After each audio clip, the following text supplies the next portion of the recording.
One of the things I have to do as governor is always bring that party together. And I can tell you that while I may have differences with a candidate here or there, getting rid of the Democrat delegation out of New Hampshire is absolutely critical. They just haven't done anything. So let's put policy aside. They don't show up. They don't have town halls. They don't engage with them.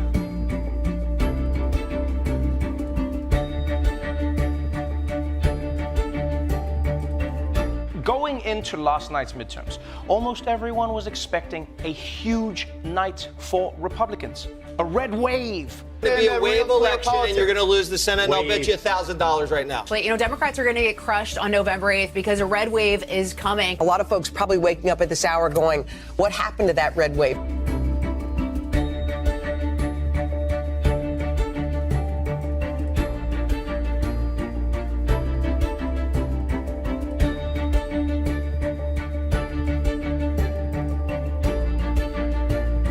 Obviously, you have all this other national stuff happening that I think scared a lot of folks, this extremism that's out there. And that's what this was. This was just a rejection of that extremism. I don't think anyone likes the policies out of D.C. No one likes paying, $6 for a gallon of heating oil, especially with winter coming.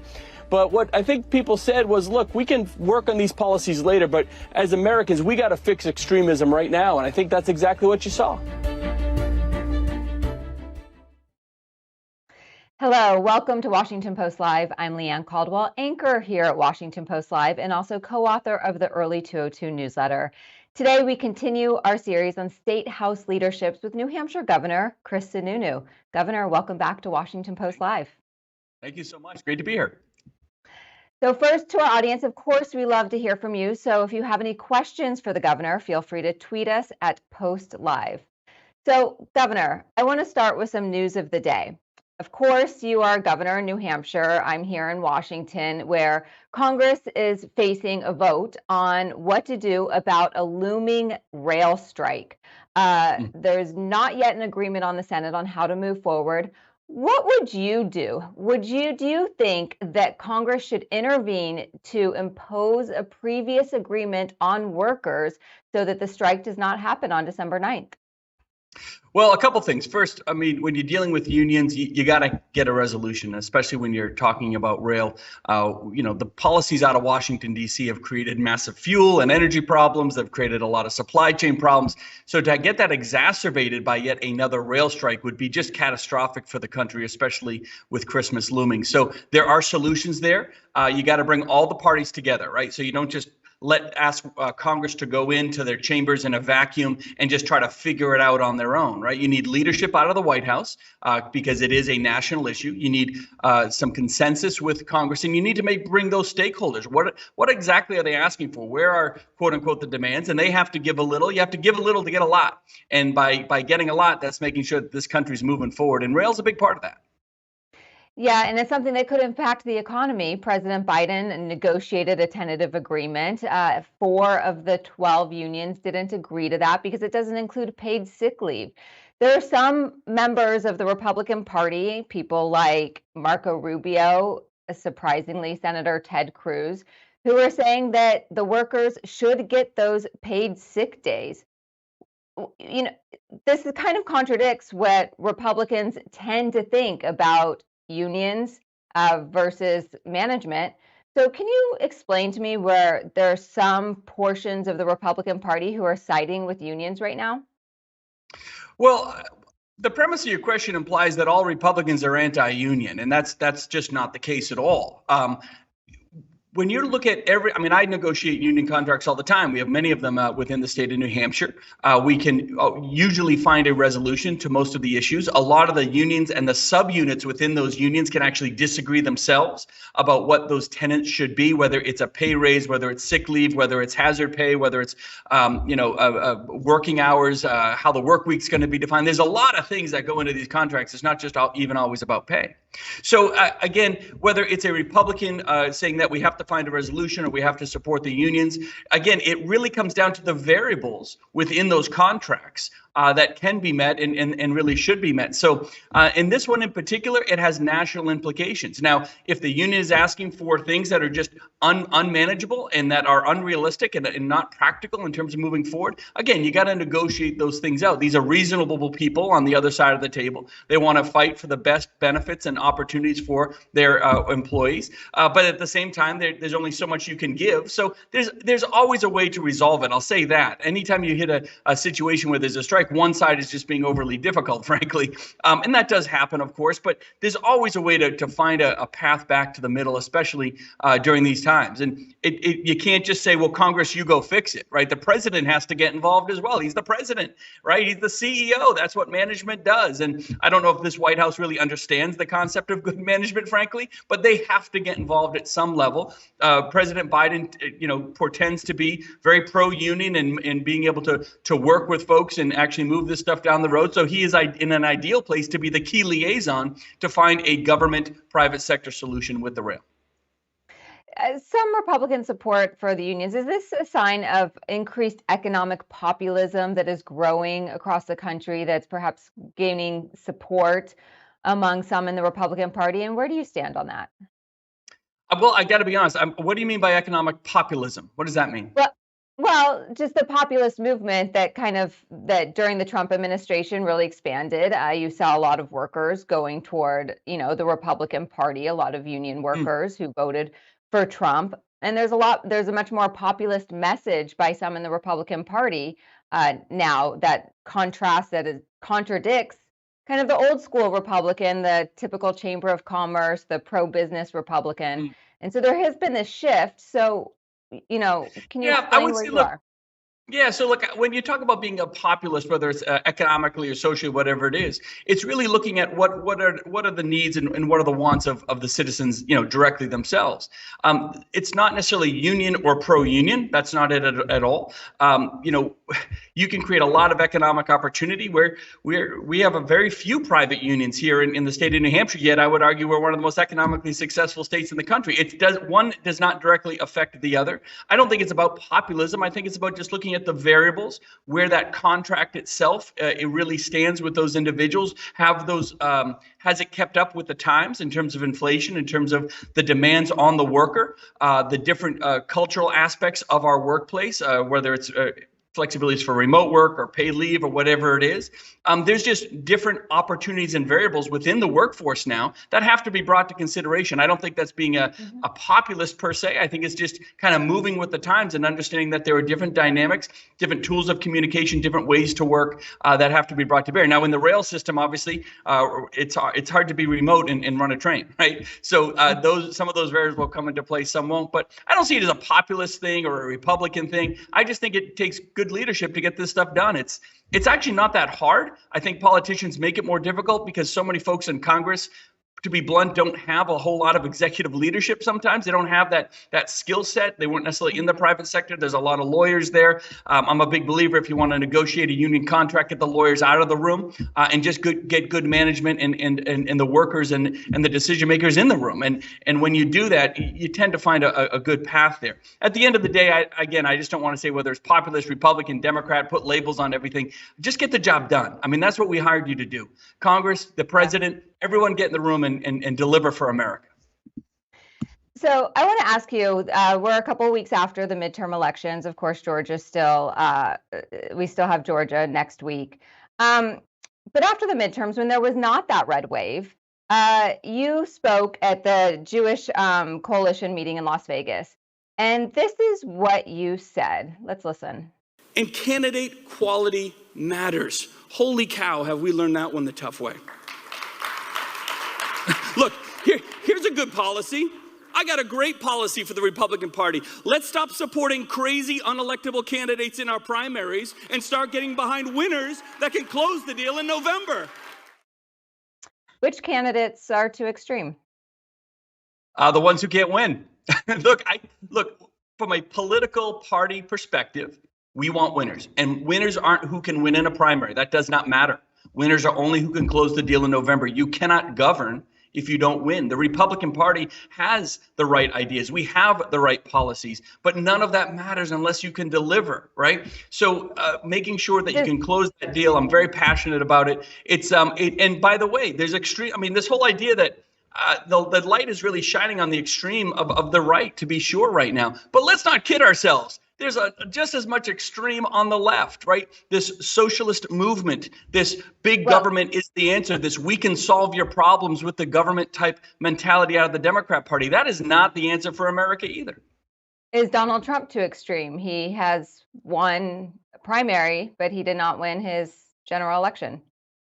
Yeah, well, look, those are two separate answers, and the answer to both is yes, right? So, unfortunately, President Trump I don't think he can win in November of 24. He didn't win in 2020. The two aspects there you have to look at are either, you believe what really happened, which is he didn't win, and so therefore, why would we think he can win again?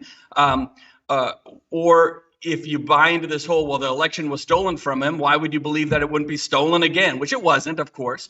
So either way, the former president, I don't see that he has a path, through winning in 24. But then you also take the extremism issue, and there's obviously there's a lot of extremism there as well, just with him as a candidate and as an individual, in terms of his tone and where a lot of his messaging is and what has really surrounded him and kind of co-opted his message at this point in terms of what he's about, his brand, if you will. I don't think it's the right brand for America. Is he bad? Is his brand, is he bad for the Republican Party too? Well, I don't look at it as whether it's bad. Look, we're just moving on. We're just moving on. It's really that simple. You can talk about Donald Trump not being the right message for the Republican Party. You can talk about Bernie Sanders and the socialists not being the right message for the Democrat Party. It's not. You have to be. It's okay to be left of center. It's okay to be right of center. That's where 80% of America is. And our job is to make sure we're delivering results. And that's what you do. One party is not going to get this done alone. That's the real problem in Washington, D.C. They think that, well, if we just get the majority, we'll get it done. That doesn't happen, right? Democrats didn't get that done when they were in control. Republicans didn't get that done when they were in control. When you talk about the U.S. Senate, everyone says, well, you're not going to get anything major done unless you get 60 votes. Okay, well, then come up with the 60-vote plan. And that probably means some bipartisanship in there. And that's probably a good thing. The concept is checks and balances. That's really what forces bipartisanship to happen. So, getting a different change in approach to solve these problems out of D.C., that's the real issue. Everyone wants to talk about branding and the headlines of Trump or this extremist or that extremist. None of that matters unless we're getting stuff done. So let's get winners that come through that can win in November. Folks that understand you probably have to work across the aisle to get the what you want, whether it's those core things that are important to America that Congress tends to ignore, like balancing a budget, debt management, securing the border, immigration reform, healthcare reform. All of this stuff has been talked about for years on both sides of the aisle, and they've done nothing. Absolutely nothing out of Washington, D.C. That's why I say that you could fire all 100 U.S. senators today, replace them with 100 random working adults around America. You can't tell me you're going to get a worse result. You can't.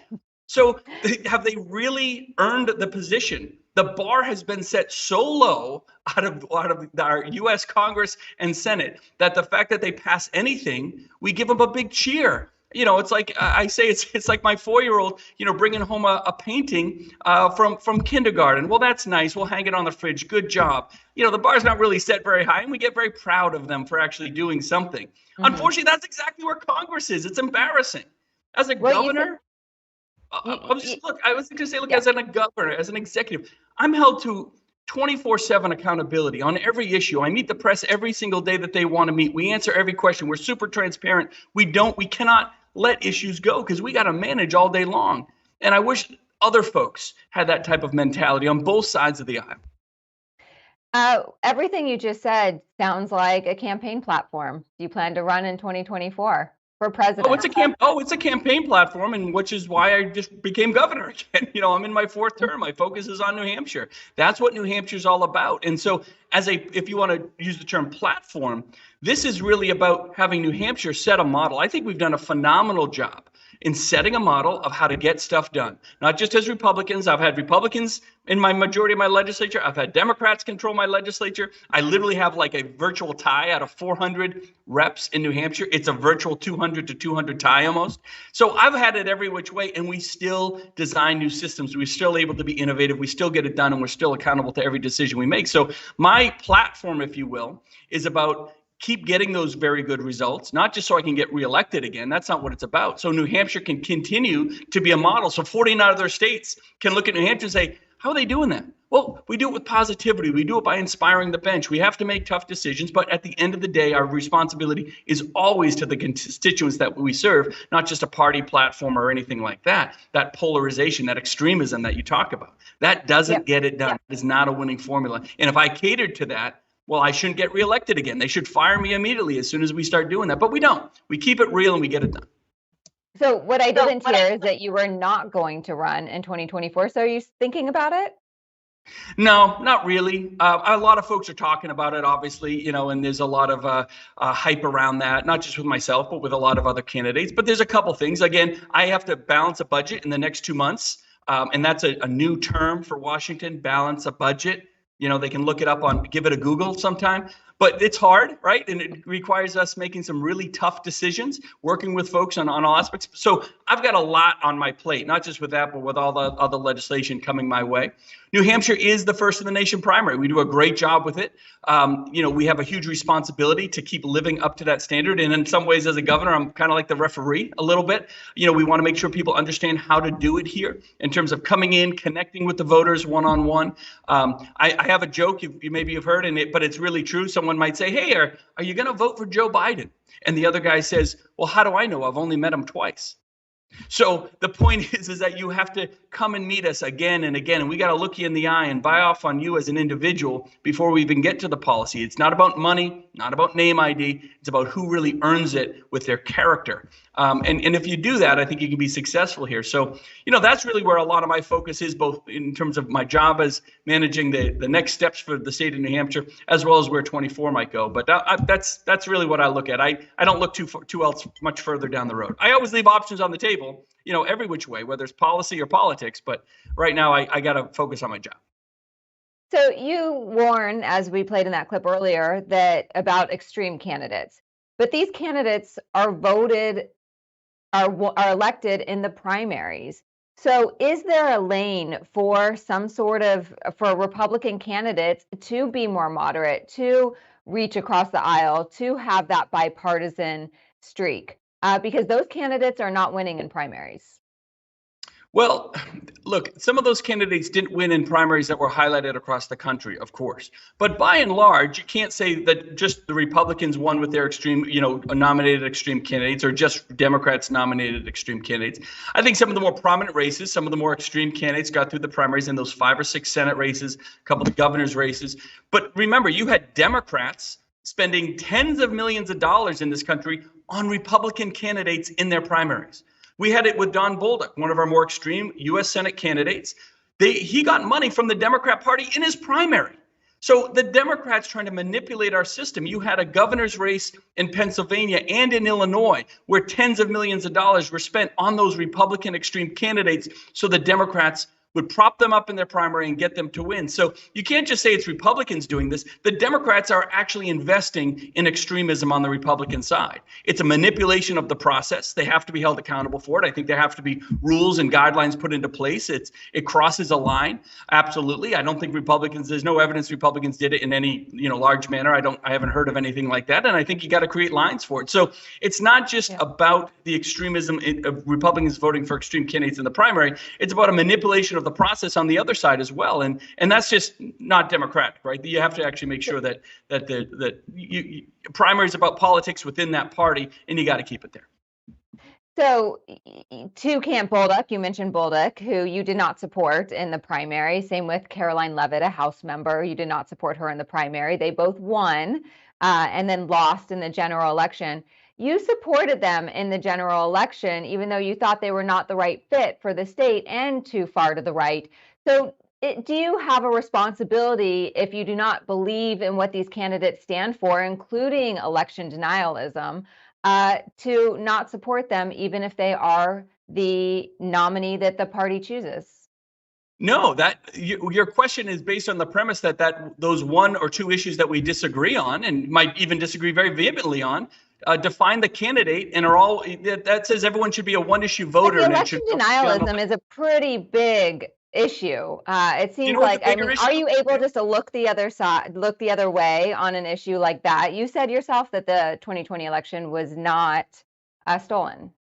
Right. You know what's a bigger issue? Having Democrat representatives out of New Hampshire not even do their job for New Hampshire, not show up back in state, not connect with constituents, not understand our issues here, basically go down to Washington and spend 6 years raising money. That's a much bigger issue than anything else because they're not getting it done. They're not working in a bipartisan way. They're not connecting with voters. They're raising a heck of a lot of money and they can be successful every 6 years, I suppose. But that's not what New Hampshire is about. So that is a much bigger issue. Doing your job is a much bigger issue than, one or two things that we might disagree with over here. At the end of the day, that's what it's all about. People that understand New Hampshire, care for New Hampshire, and frankly are selfish about New Hampshire. One of the best parts of my job, I get to be selfish about trying to put New Hampshire first every single time. I don't care about national politics. I don't care about party. I just care about putting New Hampshire number one and having 49 other states say, gee, how did you guys do it? I want that type of mentality out of my congressional delegation. And if you have that, and again, you've seen it with some. I think Manchin did a very good job with it. I think Sinema did a very good job with it. Some of the Republicans did as well. But at the end of the day, we need more of that. We need more folks that say, I don't care about the fundraising, the money, and the national party nonsense. I just care about my constituents. That is far more important than this other stuff that, frankly, doesn't have impact on the future. It really doesn't. I don't like it. I didn't support them in the primary. But again, those individuals, as with bringing fresh new ideas to the table, we're going to be far better solutions than Senator Hassan and the Congressman Pappas and Congresswoman Custer. Now, look, they got elected, and it was a fair and right election, and people voted for them. We weren't successful on our side. But I'm going to keep fighting to make sure we hold folks accountable and they, frankly, just do their job. I get it on every issue. There's economic issues, there's social issues, there's all sorts of things. But the issue of democracy, shouldn't that be looked at separately? I'm going to just try one more time. For example, if the Secretary of States across the country that ended up losing, these election deniers that ended up losing, if they had won, 2024 could look much different. It could. And so I guess on when the democracy is at stake, isn't that an issue that should not Why be? would 24 look different? I don't understand. If they had won, why would 2024 look different? Well, if they didn't support election results, if they said that the 2020 election was stolen, some of them wanted to redo the 2020 election. Look, you don't know what sort of. And I would make the same argument that when if Stacey Abrams had been elected, who is a huge election denier on the Democrat side, that would be just, to your argument, that would be just as much of a problem, right? So this idea that there's election denial on one side and not the other, I get that the mainstream media likes to play that, but we've seen it. We saw Hillary Clinton try to relitigate the 2020 election for years after the loss, right? And say it wasn't legitimate and all of those sorts of things on a national stage. She was saying that multiple times, not held accountable for it, right? So but the difference is there was a violent attempt to disrupt the electoral results, the counting of the electoral votes at the Capitol. And there's investigations and special counsels, and people are being indicted, including yesterday by Stuart Rhodes for seditious conspiracy. So that's just why I'm trying to dig in on this a little bit. So if I may, January 6th is a very serious issue. They need to have a real investigation on it, and they need to get some real results. That's been going on for nearly 2 years now, and nobody in the American public, I don't know much more than you do at this point, unfortunately, but I think we have to, and I think you have to figure out what happened, where the security broke down, what did we know before, and all of those things that we talk about. That's very serious stuff, but because that happened on one side, and that is a horrible, horrible instance of Americans, the process trying to be thwarted in a very violent and horrible way. We all know that. But again, that doesn't absolve Democrats from their election denialism as well. Those are two very separate issues, believe it or not, in terms of the security and trying to overturn things on through violent means at the Capitol. And then you have the election denialism, whether it was rigged and false elections and bad ballots and all that. That's a whole nother system issue that has to be really investigated, mostly at the state level, because every state does it a little bit differently. We do it very well in New Hampshire. Every state does that a little bit differently. But one doesn't absolve the other. I have a question from a viewer. We have Randall Marks from Maryland who says, how can we ever have civil discourse when the MAGA people and the rest of us, he says, including you, are part of the rest of us, have opposite grasps of reality? What is your reaction to that? Yeah, so I would again, not just to be here patting myself on the back. We have the MAGA extreme, that the Democrats like to use that term, on the right here in New Hampshire. We have free staters, the libertarians, the kind of anarchists a little bit here in New Hampshire, and that's a very, very big problem, I think, frankly, because they don't even believe in the rule of government on either side. You have socialists here in New Hampshire, right? We have the socialist state of Vermont that I like to joke about, just to our west. And again, so we have the full spectrum of everything right here in New Hampshire, which is why we're very purple. And the answer is we still get it done. We redesign and rebuild our mental health system. We redesigned and rebuilt our opioid system. We take care of constituent services and child welfare, and we balance budgets, and we do all of those things. And we design flexibilities in those systems, so if they don't work exactly as we planned, we can pivot and move. We do it really well here. So this idea that if there's extremists on one side as part of the team, if you will, and by team I mean Democrats and Republicans, the whole spectrum of Congress and all of that, then we can't get anything done. That's not true at all. And I would just ask folks to look at the purple state of New Hampshire. Sometimes Republicans are in the majority. Sometimes Democrats are in the majority. We always get it done. So what is different with New Hampshire? Do you credit yourself? Or well, no, it's not just about me, but I have to tell you, I think tone of leadership at the top is very important. I try to be inspirational. I try not to be negative. I try to only say positive things on social media. That sounds, maybe hokey to some folks, but it really is important. And most important is our system itself.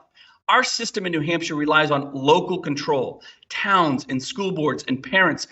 We talk about parents matter across this country. We've made sure parents matter for the last 200 years. The rest of the country is just trying to catch up because we empower. The vast majority of your taxes is at that town meeting. And every year you go to that town meeting as a citizen and you have a lot of say in terms of which roads are paved and what you're doing in your schools and what those budgets are going to be and how it's going to be spent. So it's very empowering from a bottom up, and that's the right approach. Over time, across America, states and definitely the federal government thinks that everything should be a top-down approach.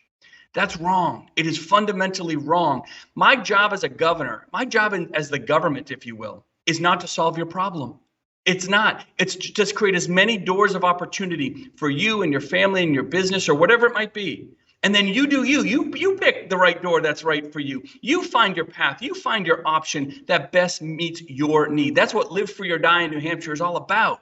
And we have to stay true to those ideals. And I think we do that very well in New Hampshire. And when we do, it comes back to candidates matter, looking you in the eye, knowing that any seat can flip at any time because those that run the hardest and earn the votes on a personal level are the ones that get elected. And then they are held accountable to that every 2 years. So our system is just so fundamentally different, and it allows for a lot of that flexibility that I think the rest of America is looking for.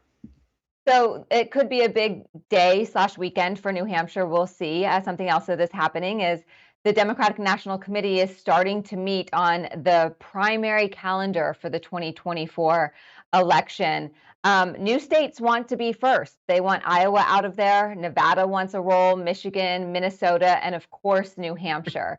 So have you been working with the White House or with the Democrats to ensure that New Hampshire maintains its first in the nation status? Yeah, well, first, I love that you bring up Nevada. I think they're still counting votes. I'm from Nevada. I am from Nevada, so. Has your vote been counted? Look, at the end of the day, you have to earn it. As a state, you do, and I think New Hampshire earns it. We have some of the highest voter turnout. Our citizens believe in the integrity of our elections. We vote at the day of. We have absentee ballots, but there's no massive implications of fraud or rigged elections or any of that here, and you get a winner that night. That's just how we do it. We have recounts. When a close election, like anyone else, we have our recounts, and they're almost always verified. In terms of the winner that happened, I think this year we had a tie race. We actually have a tie race in one of our House rep seats, and we'll do a special election or however the process is. So we just have a system that people understand. It works. They believe in paper ballots. We don't have our voting machines connected to computers or the internet or anything like that. It really does work very, very well. We don't make it overly complicated, and people believe in it. So the answer is we've earned it. If other states want it, I'm a big believer they have to earn it.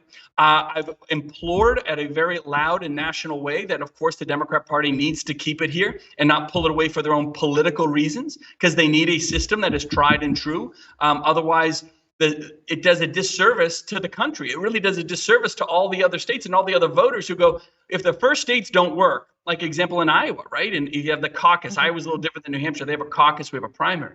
But if you remember 2020, I think Pete Buttigieg wasn't even figured out to be the winner until weeks and weeks later.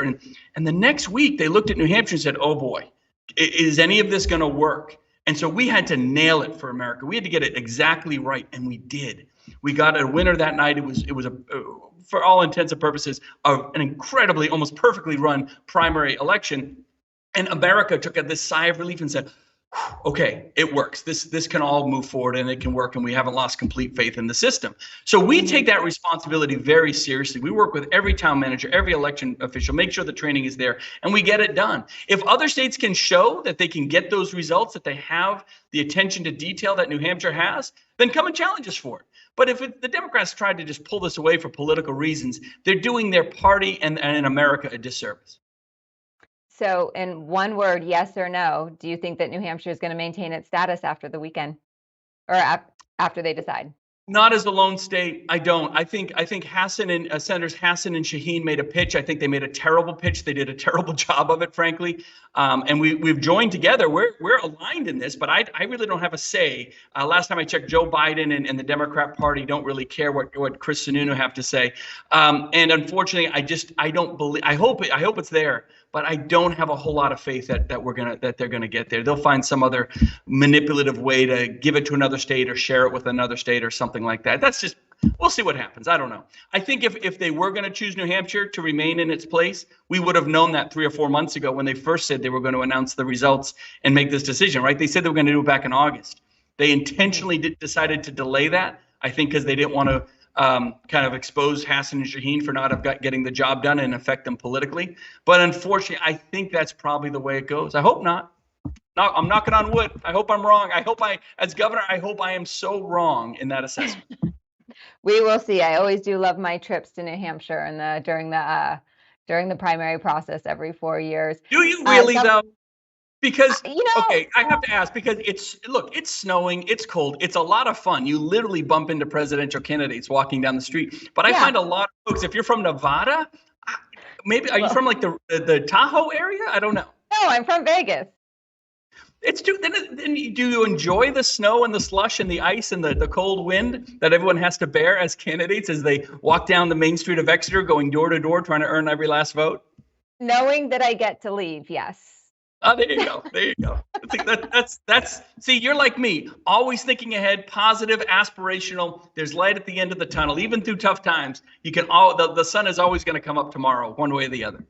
Exactly. New Hampshire Governor Chris Sununu, we are out of time, but I bet you also have the best decorated mantle of all the governor mansions in the country. That's a challenge. Thank you. I want to see the rest of it. Well, this is just great. a state house. I don't have a governor's mansion in New Hampshire. We don't pay for stuff like that. The state house. Okay. Oh, right. You have to live at home. That's the way it works. Okay. Governor Sununu, thanks so much for your time today. I really appreciate it joining Washington Post Live. Appreciate it.